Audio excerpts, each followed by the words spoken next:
Morning everyone, let's talk about sustainability. I'm going to tell you 10 easy swaps that you can do to live your life more eco-friendly.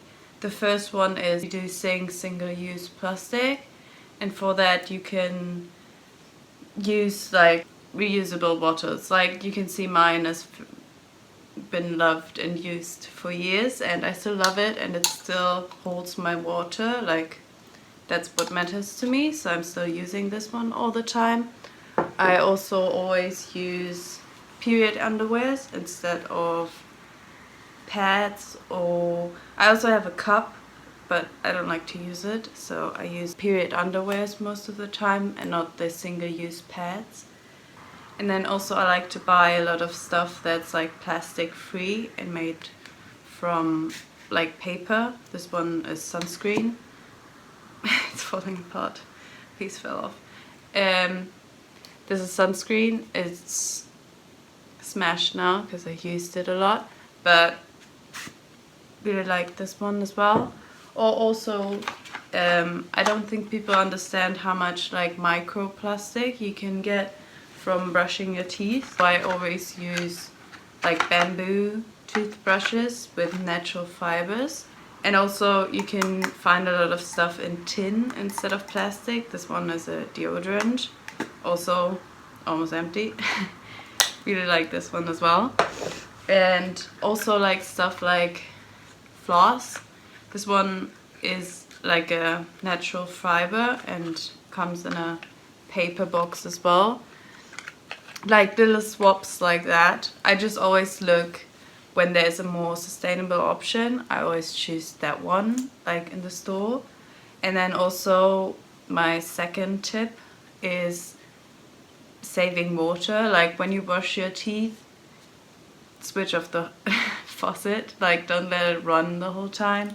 And also if I do something and the water is still clean, I use it for my plants. When I wash my rice, I always use the water for my plants. Also taking shorter showers. I like taking long showers as well, but I do try to do my showers as quick as possible. My tip 3 is to conserve energy, switch lights off and to unplug plugs before you go on holidays, for example. And also you can, I don't know how it is in different countries, but in Germany you can switch to eco-friendly companies. So to switch to other search engines, I use Ecosia a lot. It's a platform where you can search and all the ad revenue gets donated for planting trees, and they also use renewable energies. My fourth switch that you can make is to use more sustainable transport, using buses or trains or even car sharing. We don't have a car, we go everywhere with buses or even bikes. And our city is very accessible with bikes, so I bike everywhere, to university, to my job, everywhere. My boyfriend bikes to his job. It's very normal in my city, so yeah. But even buses and trains are very great options as well. Or underground or whatever you have in your city. We don't have underground in our city, but if you have it. My tip 5 is to shop more consciously. To buy secondhand, to buy fibers that are not plastic, to just have in mind how much water jeans take to make them, and also to support ethical brands who really put effort into building a brand that's based on natural fibers, natural coloring, natural, I don't know, everything. So I buy everything secondhand. I don't remember the last time I bought anything new, except for underwear. I do buy new underwear, I'm sorry. But otherwise, I buy everything secondhand. My books are secondhand. The couch is secondhand. The artwork is secondhand. I try to buy nothing new, because everything is already, there's so much already on the market that you can buy, so I try to buy everything secondhand just because I feel better with it, and it's obviously very sustainable as well and more unique. And also, if you choose to buy clothes that are more sustainable, you also choose not to buy fast fashion. And I think also the whole labor force that goes with fast fashion, it's quite nice to know that no one is working for like a very unfair price for their labor. So yeah, I buy everything secondhand, but you can also buy from ethical brands or buy items that are made to last for a very long time. That's also very sustainable way. Like if you buy something that's more expensive because you know it's made very well, then that's also a very sustainable way to buy something. My 6th point is to eat more plant-based. I'm a vegan.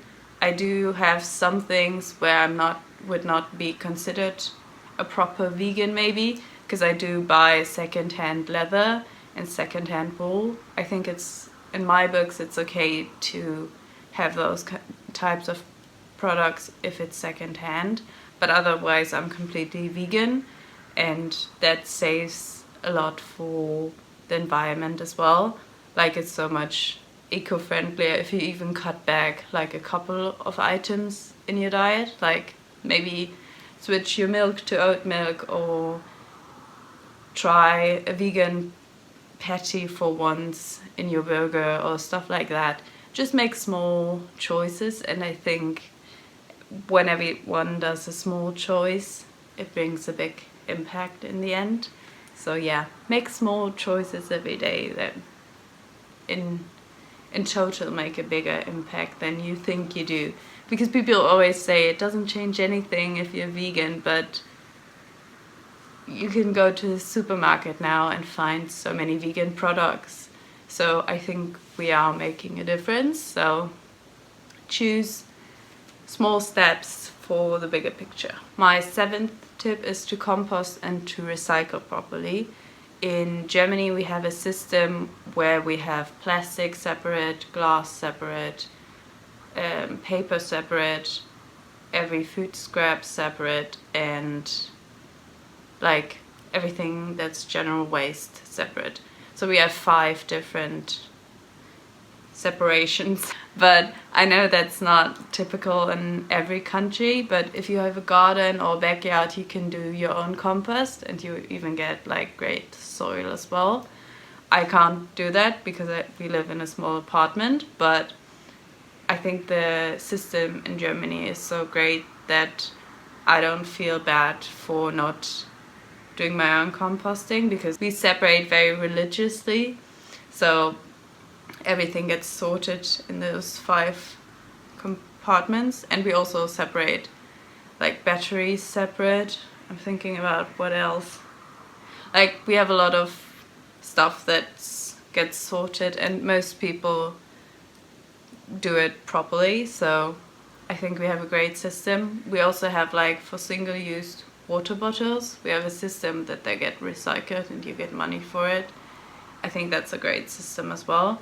But just try to separate your trash a little bit. Do you say 8th? My 8th tip is to use cleaning products that are not very harmful for the environment. I primarily use vinegar and citric acid to clean almost everything. I know they don't smell particularly great, or you feel like your stuff is very clean, but it cleans very great. Like I clean my toilets and my fridge, everything with vinegar, because it's like antibacterial, and yeah, I don't have a problem with the scent. It goes away after a day. So, and I feel a lot better when I put my veggies in the fridge and it's not been rubbed down with like a very strong chemical solution. So maybe try them for your household and see if you like cleaning with them. And yeah, I really like it. I use vinegar and citric acid, especially if you have like very like hard water and your kettle gets full of like calc. Is it calc? I don't know the name. You can use it like citric acid and it cleans it perfectly. It doesn't damage. My 9th tip is to plant native trees or native plants, also plants that are nice for pollinators. I know I don't have a big space, I only have my balcony, but I'm planning to plant some also dill and like stuff that flowers and that you let it flower, so that pollinators also have a little bit of something even in the city. Or if you have a backyard, even better, you can plant fruit trees that are native to your area. They have a lot of flowers for the bees. Yeah, just native plants if you have any way to do it. I know it can be quite hard if you live in an apartment in the city. I lived in a different apartment for 5 years where I didn't have a balcony, so I get it if you can't do it. I also wasn't able to do it for a long time, so now I'm very happy we have a balcony, so I can plant some beautiful flowers and some vegetables for the pollinators. My 10th and final point is to spread the word. Even just talking about it, keeping it up to topic. I think change always starts with awareness, and I think you can only be aware if you know about the topic. And I think it was like a boom to talk about, like everyone was talking about environment and Fridays for Future. It was in Germany very big, but I think now nobody really talks about it anymore because there's so many other issues. I feel like it's not at the front of our mind anymore, but I think it's still such an important topic. Those were my 10 tips to live your life a bit more sustainable. I know it can be quite overwhelming if you have a list like this and you don't know where to start, but just do little switches. Buy yourself a water bottle that you can reuse, or try to swap 1 or 2 meals a week with a plant-based meal. Just do little steps at a time, and then you get there. Okay, lots of love, and I see you next time. Bye!